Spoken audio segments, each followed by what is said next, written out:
Do you want to be average? Do you want to be above average? Do you want to stand out? I mean, are you in this game just to have a fight, or are you in this game to become the champion? It's time. Gentlemen, welcome back to the Men's Collective podcast. Place with the real men, the real talk, none of the BS, and just these average fellas joining me. Fellas, back. Why do you keep coming back? That's the nicest thing anyone's ever said about me. Average. I'll take average any day of the week, mate. Is there any one part of you that's below average, mate? She said she'd never tell. Well, welcome once again. You keep turning up. I don't know what's going on. Yeah, mate. I'm just waiting for another opportunity for different podcasts, but they're not rocking in, so... Send it to this email at the bottom. Well, it is good to have you, boys. Good to have you. Well, let's kick it off. A couple of announcements. Big shout out to our new sponsors, FunCorp. You guys are doing a great job there with websites and SEOs. I will have another announcement coming next week of Mike's having a great time. We'll have another announcement next week for a new sponsor we did also just have joined our team, which is fantastic. Hey, we really want your feedback on our new format. You've seen this last week. We broke the podcast up into three. Start of the week, you had Ask Us Anything. Middle of the week, you had The Week That Was. And then end of the week, you had our normal topic. We'd love to hear your feedback on it. Hit us up, email us, send it through social media, comment on one of our posts, whatever it is. But we want to know what about it you liked, what about it you didn't like. Because, hey, we're trying new things here. We're trying to get as much content out each week as we can. That was one of the ideas that we had. So we want your feedback as our audience. If you like it, if you don't like it, good, the bad, the ugly, what we change, what we should keep, hit us up, tell us. Last week's episode, getting some good feedback, as we do, which has been great. I was just telling the boys here, had some feedback from a mate of mine who heard a story about us and decided he didn't want to say that he knew us. Thanks, mate. Thanks, Jimmy, if you're listening. Yeah, this happens a lot, hey. Yeah, I don't know them. But he'd heard a story, and the story was about us. Really great to hear. Those are really good stories. Are really good to hear. But righto, fellas, let's kick it off. Out and about.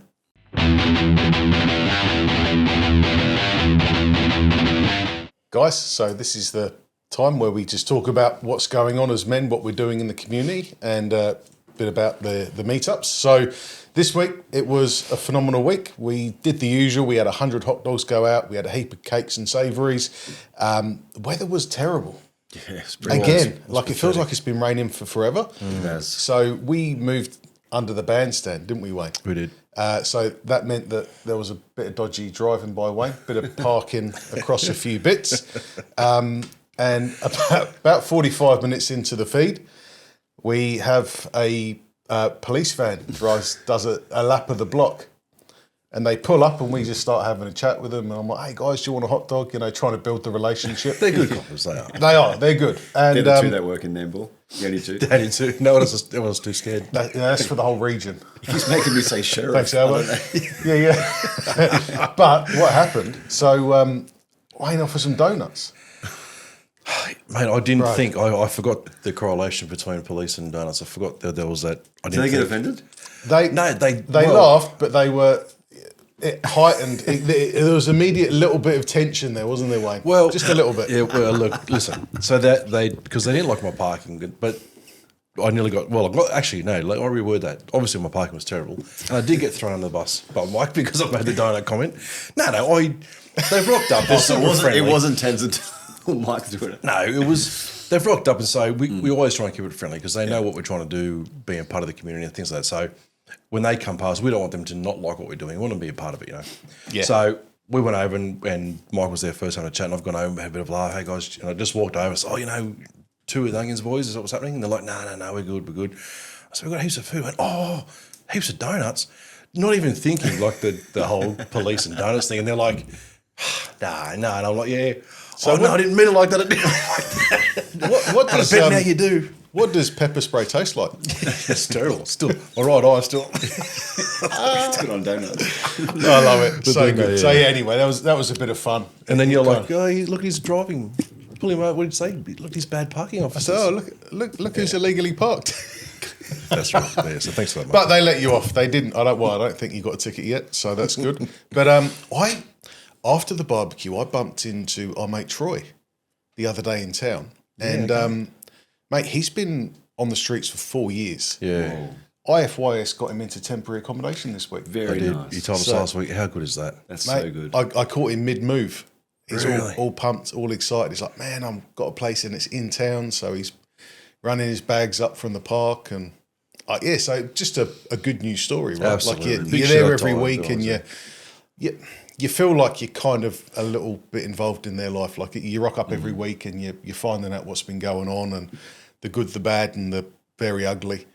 And it's just a bit of good news to hear when that happens. It is, mate. Troy's been a part of us through quite some time. He's got no teeth, hasn't he? Well, got one tooth. Old faithful there. Sticks to I the mean, front. look, it'd make it a quick clean, wouldn't it? Just a stick.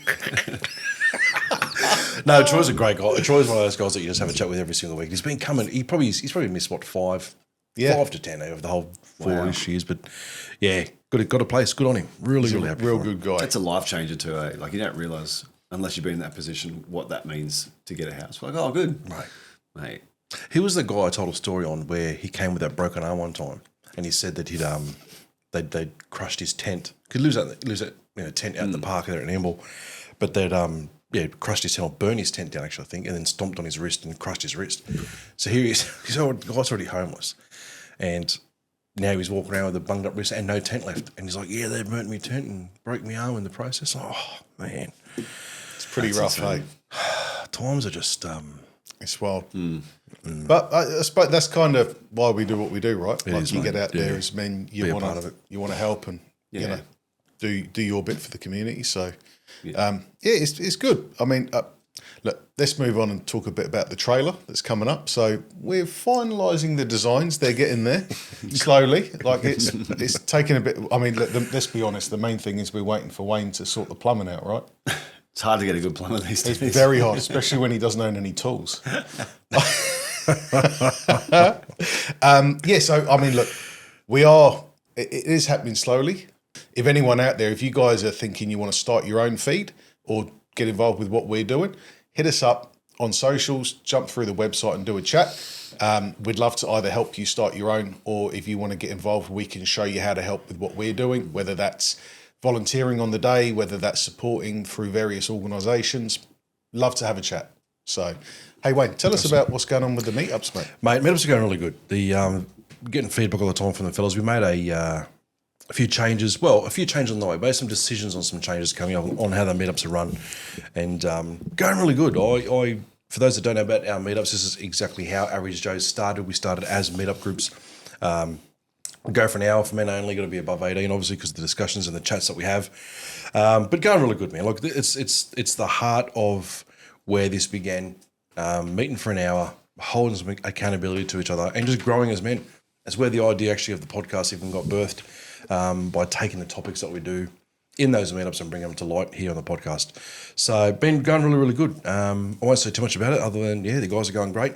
If you do want to start a meetup in your area, hit us up. We'll show you how to do it. We'll send you some information out there on what it's going to take to be a part of the branding of Average Joes, because we do take it pretty serious. Bit of a code of conduct and things like that. But hey, hit us up in your community. We'll get you to it. Yeah, reach out, sends it to me, and I'll have a chat with you and go from there. Sounds good. Awesome. Well, fellas, thanks for that. Was out and about. Righto, Stevo, buddy, over to you, mate, for Ask Us Anything. Yeah, welcome to Ask Us Anything. I love this section. We take comments from you guys, the Average Joes, issues that you might be dealing with, scenarios in your life, and we unpack them here on the panel. We've got a couple of good juicy ones today, but I thought today, I get asked this all the time, do you guys ever disagree, or do you ever not have something worked out? And so I thought I'd bring something myself today. And so we'll Stevo question. Stevo question. Having a wrestle, eh? It is. And it's not a juicy one, but good to unpack. But let's start with the first one. It says, guys, I need your advice. My teenage son has started talking about dropping out of school and going straight into work. Part of me respects the initiative. Part of me thinks that he'll regret it later. I don't want to crush his confidence, but I don't want to watch him make a mistake that follows him for life. What should I do here? That's from Matt. I don't have a teenage son. I have a 9-year-old, but I work with teenagers all the time. And this is probably, boys, one of the biggest topics that come up when I'm working with young people is about future. They keep using the word drop out, especially kids that I work with, struggle at school. And it's interesting as I was going to drop out and do whatever. And I always say to them, do you want to do what you want to do? Like, do you want to be an apprentice? Yeah, I do. Well, don't say drop out. That's the biggest thing. They always have this idea still in their mind that if they don't hit year 12, that they've failed. These days we know that's not the be all and end all. But most people in the generation above still think it is. And this is where the discussion comes in. If they drop out of school early, are they failing? Like my parents would say, yes, 100%. And a lot of parents I talk to say you have to finish year 12 to do anything significant. I'd love to hear Wayne, you got grown-up kids? Yeah, look, I think the whole notion of year 12 I think's flawed. I don't agree with it. I actually don't agree with a lot of the school system. I think the school system itself as a whole needs to change. I think it needs to be pulled apart and rebuilt from the ground up. I don't know why we are in 2026 and we have a school curriculum and a school structure built on when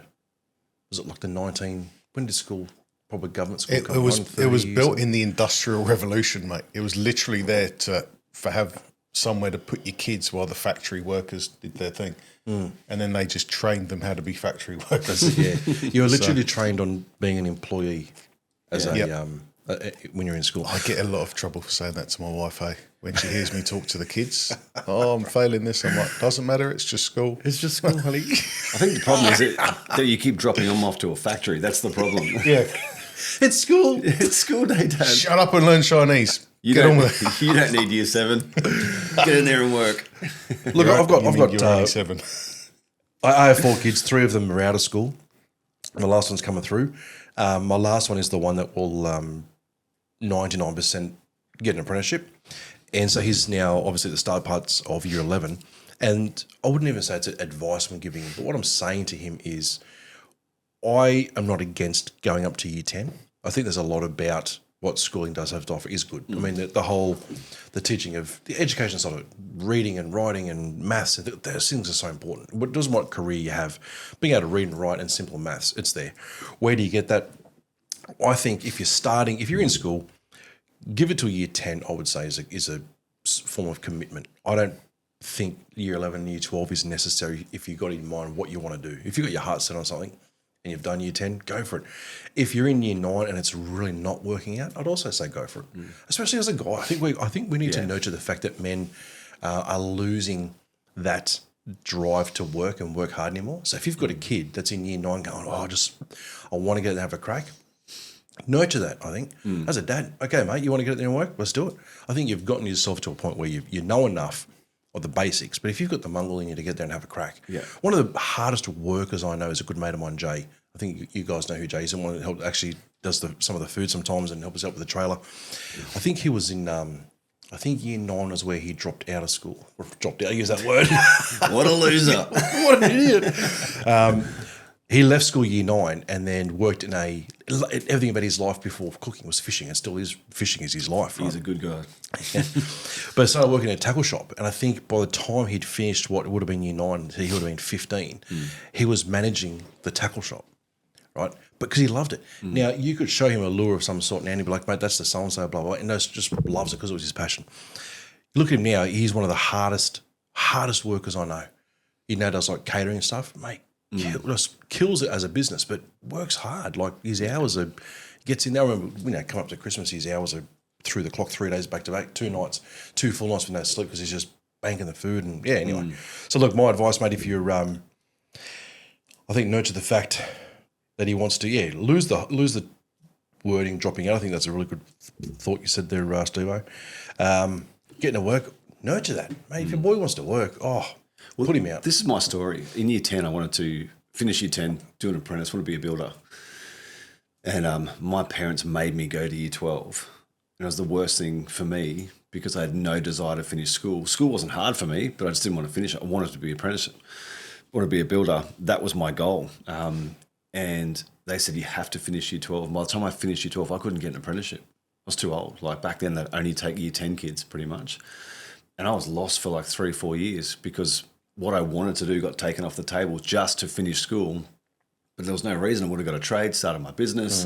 Life would have been probably different than it is now, obviously. But I just remember going, it was the worst thing for me. You took me out of something I wanted to do as a young guy and made me follow a path that tradition would say you have to do it. And it just honestly stole 5 years from my life. Yeah, wow. And so this is what I look at with this situation. If you've got a young man who knows what he wants to do you know how rare that is? That's what I'm saying, man. Nurture that and That push is it. crazy. If you're fighting that, I would just say, mate, how do you support someone who's got a passion? That's what your role as a dad in this situation is, not to try and find the traditional path or be worried about it. Mate, you can always go back and do year 11, 12 at TAFE if you have to later. Worst case scenario, go back and restudy. But if he loses this, that's an uphill battle for the next 5, 6 years for him. You guys heard of that school? It's called Montessori. Yeah. Yeah, so the whole idea of it is that you just go, not so much go with the flow, but you allow the kids to follow their own desires and stuff, and they just feed into that. Yeah, they work the curriculum into those things. That's right, yeah. Sounds like all those kids would be called like Peace Lily, Apple.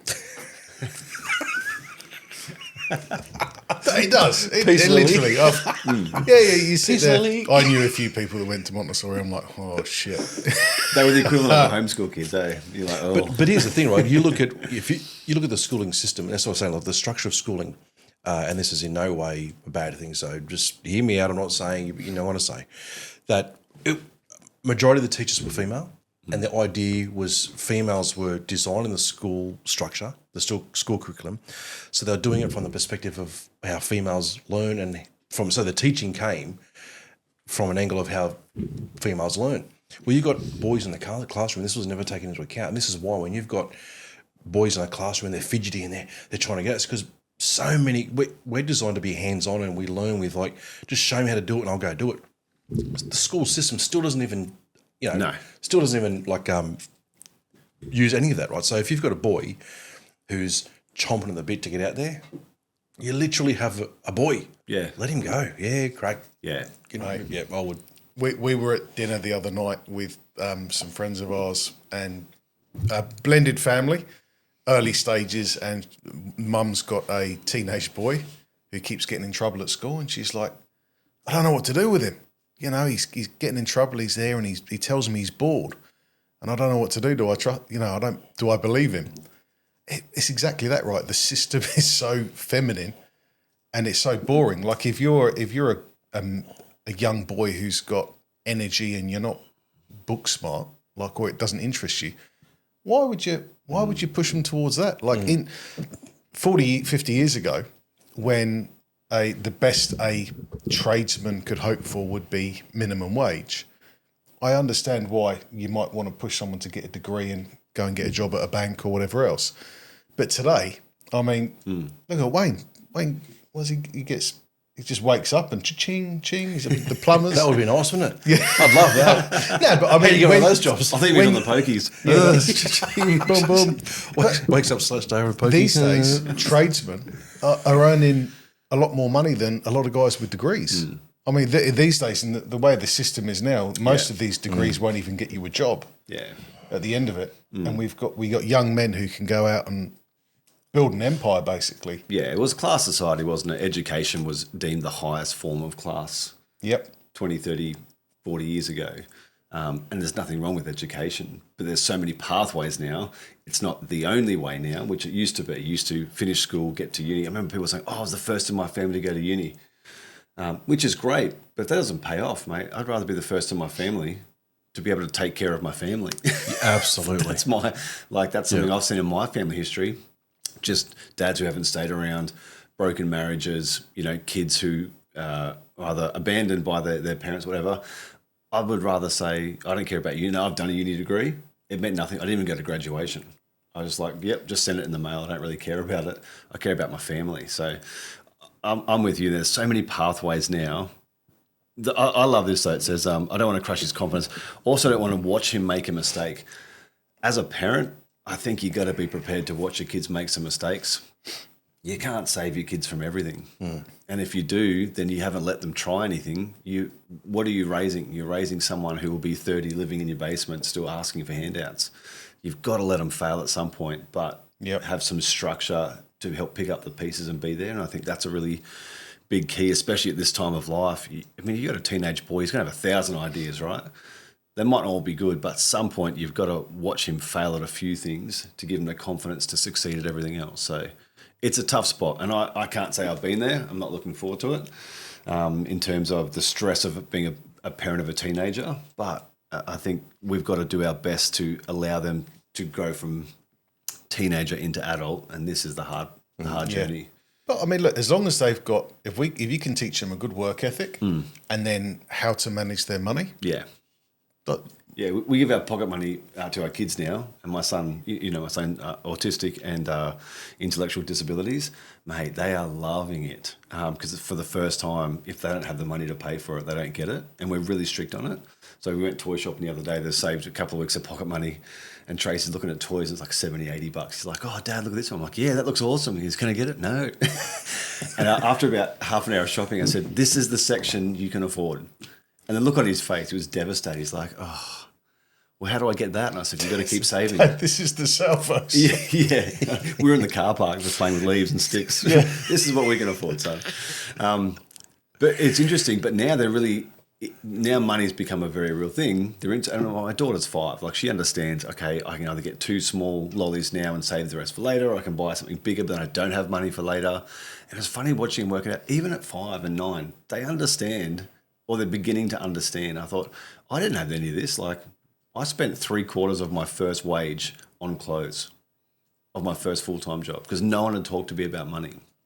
And I grew up poor, so I was like name brand, everything. And I go, no, it's going to change. So I love that work ethic and the understanding of how money works. That is such a good foundation for any kid growing up. I think it's just, if you can build those things in, work hard and be wise with your money, they're going to make mistakes along the way. And hopefully they don't come back and live with you. All right, guys.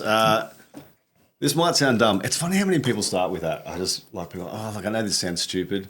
They're never stupid. It's something you're dealing with. He spelt dumb wrong. Yeah, it's 2 M's. This might sound dumb. This might sound dumb, but here it is. I've realised I don't actually have close mates anymore. Work, kids, routine, and suddenly you wake up and the only people you talk to are colleagues and family. I'm not depressed, but it feels weird. How do grown men rebuild real friendships? Gav. Gav, I hear you, buddy. I moved up 2.5 years ago not knowing a soul up here, and it's very surreal being in your 40s and having to make friends. It's weird. Like, I thought I've just given up the 20 years that you do that naturally, build relationships, and now I'm a 40-year-old like, hey, do you want to come and Do you want to play? Do you want to play with me? Anyone? Do you want to be my best friend? Yeah, it is weird, Gav. It's very weird. And I've got a couple of ABOs already standing now. But it is. It's a weird thing as an adult. But how natural is that progression? You get busy with all those things. Like, as soon as we were the first one in our friendship group to have kids, right? And it got weird for like a year because people were like, you don't hang out with us anymore. No, I've got a 6-month-old who won't sleep. Like, I need to be doing things for my kid. Or it's 9 o'clock at night, mate. Like, I can't come out and grab a kebab anymore. And it got really personal. They're like, oh, you think you're too good for us? No, I'm taking care of a baby human. Like, I need to do this. Right. And it took a while to sort of get that through until more people had kids and went, oh, I get it. But just life will throw things. If we're not deliberate about keeping friendships, mate, they fall away pretty quick. It's... Look, you got no friends, let me hear your take. How is this for you? So I was just going to say there's signed on the bottom of me. I gave you a middle name. I snuck this one in. Yeah, it goes my middle name. Why don't you put your address on it as well? No, look, I'm actually quite the opposite. And actually, my daughter laughs about it. I'm making new friends all the time. We had it actually much. No.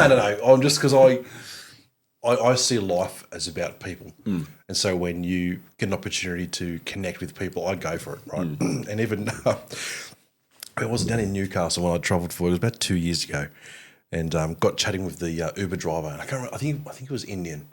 We got chatting and realised we headed off. So we had dinner that night. Met up with them after, went out for dinner. Just chilled out. It was really good. Oh, look, even the guy from the bloody hotel I stay at, I don't even go through the whole booking system anymore. I text him. He's got like 8 or so chains. I'm like, yo, bro, I'm down on Wednesday. I'll hook you up, man. Look, I think life's about people. Right now, I've got an Uber. We're having breakfast. My cousin's got an Uber. I would say this. You are definitely not alone in this thinking, Gav. And so if you can realise you're not alone in this, it makes you realise how many other guys in the same situation as you wanting the same thing. So you're all your own answer here. So many guys are thinking the same thing. They haven't got much men in my life anymore. Want some more mates? What do I do? The guy next to you is thinking the same thing.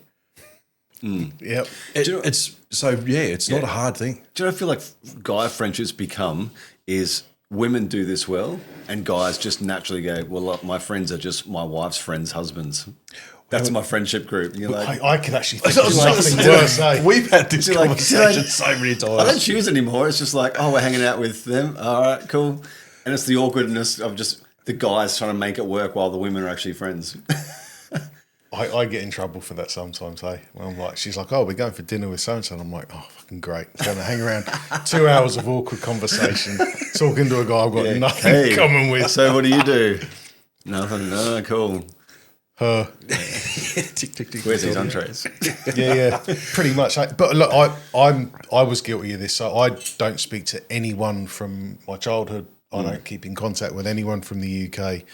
I don't even keep in contact with the guys that I first used to kick around with when I got here. It's only been the last few years that I've really made a conscious effort to actually go, hey, there's certain guys in my life that I value, and you have conversation, you just make that text, you make a phone call, hey, you want to catch up for a coffee, a beer, or whatever it is, and you just, once you put a bit of effort into it and you focus on it, because I don't think as men we focus on those things. No. Like he says, we're too busy, work, family, responsibilities. You put yourself on the back burner. So it's just, I would say he's probably got 5 guys he knows. We could be work colleagues, could be whoever, but he probably has something in common with them. Just a case of jumping out of your comfort zone and going, hey, mate, fancy a coffee on board? Fancy a round of golf? Do you think it's important, though, that you find some people that you don't have to work so hard to be friends with? Like, Absolutely. do you know what I mean? Like, for me, this is what, in my there's probably been heaps of guys I've met and went, they'd probably be good for my life. But it's a lot of work, and I think I don't want to. Some are going to be work to make it happen, but if it has to be a lot of work, I go, I don't know if I want that at this stage of my life. I want a couple of mates I connect with really well, and even if we don't see each other for 2 years, it feels like yesterday that we caught up. But there's been a few that it's just like, it's a grind trying to make a friendship work outside of that, and I don't know if I want that at this stage of my life. Like, have to put so much work in.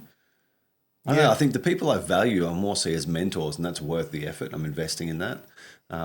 But what I'm finding is it's hard to find that unless you do the early work, like actually go have coffee with someone or do something like that, or go hang out or go to the pub to find that. Whereas I think when you're younger, you just sort of find it a bit easier. I don't know if that makes sense, but yeah.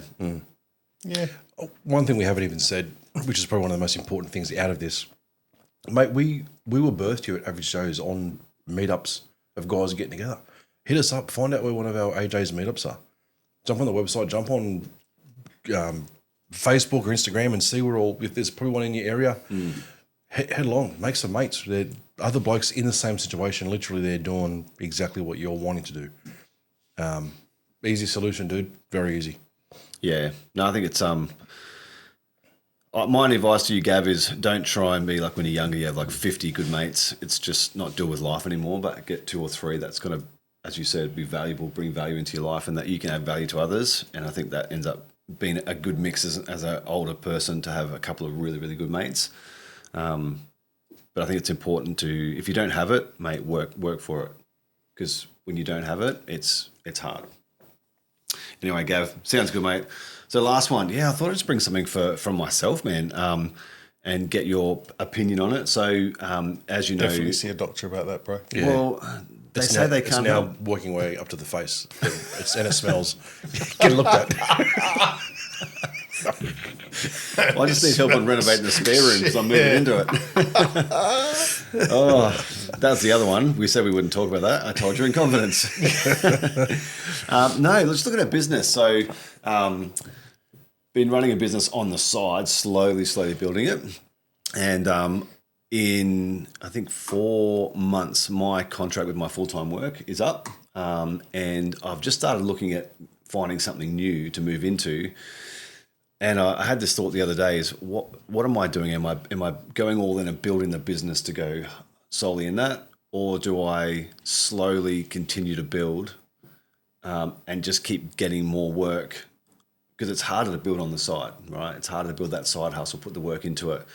My fear is, and this is probably the biggest thing, is my fear is, what if it doesn't work the way I want it to work or quick enough?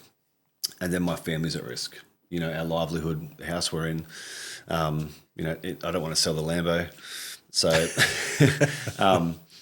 and so this is where I'm at, is do I go all in the next 4 months and just commit to going to step into my own business full time, or do I keep finding more work and build it slowly? Mate, so I went through this, 4 years ago now? Close to 4, yeah. Yeah, close to 4 years ago. So I started the side hustle, and what I will say is whilst it was a side hustle, I went pretty heavy on it. So I went through a couple of months where I was working every evening, every weekend, to the point where I couldn't sustain my job, and that was when I jumped out. So I would say go hard in, but don't put down the safety net just yet. Give it a couple of months, and it probably won't pan out how you think you want it to pan. But if you give it your all, it'll probably come out good, man. Yes, yeah, I've got 4 months, and that's the thing. I don't want to waste that I need to decide pretty much this week, because if I am going to go all in, and I keep thinking this is what I want to do in my business, and I love doing it for now. And I think if I want to do that, why am I putting effort into trying to find something else that I'm just going to be finding my way out of soon anyway? But that hesitation of is it going to be enough to sustain where we're at? So I've got 4 months. Yeah. We touched on this was it Friday? I think we're having a talk about it. I look at this. I look at it as obviously being in the building industry. It's very, very easy to reference homes and construction in a metaphor to understand things as guys, right? And I look at it like this. At the moment, your life's about to go through not so much a renovation, but more of a knockdown rebuild, because your contract that you're in is coming to an end in 4 months' time. So it's not a matter of reshuffling a position at work. Your work's coming to an end, right? So in your situation, I would definitely calculate the cost on what if you stayed compared to if you went out and had a good crack at it, right? Because at the moment, you're stepping into a point where you're going to have nothing to lose because there's going to be nothing there. So the driving of the guy when there's nothing to lose, a lot of men perform better when there's nothing to lose. When you're backed into a corner and you're like, I've got no other choice other than this, we sometimes perform better. So I'd look forward to that drive that's going to kick in. But I would look at it like this, and I said this to Mikey, if I'm in a house and I want to do a renovation, if I'm going to knock down a wall, I don't just come in with a sledgehammer and knock the wall down. I prop it up. There's a tool or a thing called an acro prop where you prop up both sides of the wall, so you're going to support the ceiling. Once it's supported, you can knock down that wall. You can probably knock down another 2 walls around it because you've re-supported structure from somewhere else. And Michael's probably a great example when he was moving from radio to your business now, is that, yeah, you were building up something on the side strong enough so that when you knocked out the wall of your first job, your one was still going. Your situation is different. Yours is more of a knockdown rebuild. Your whole thing is coming to an end. I would go hard at.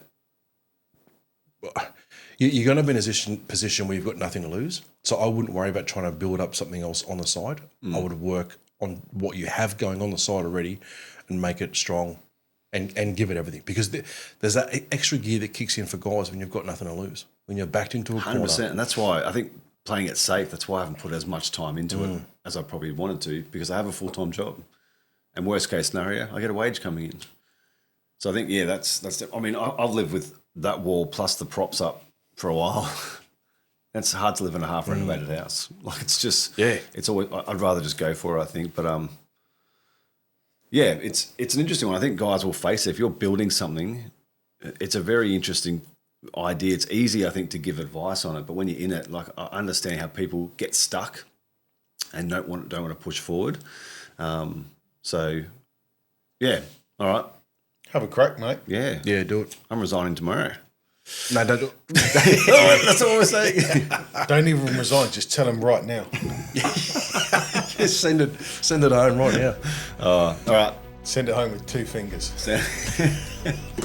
That one. Yeah, that one. Those two. All right, yeah. So, Matt, Gab, thanks for your comments, boys. It's always good to unpack something in here. Ask us anything. You can jump on the website. You can leave a voice recording there so we can actually hear what you want to say. We play that live as we do this. But we appreciate that you guys trust us to speak into some of your situations. Hope this has been helpful. If you have a situation you want us to work through, send it in. We'll get onto it next time. Awesome. Well, guys, thanks for joining us. Thanks for joining us here at the podcast. That was really good, boys. We'll see you later on in the week. Stick around, guys, because we will be having another episode coming out tomorrow or the next day with the week that was. Beautiful. Thanks for joining us, fellas. See you, lads.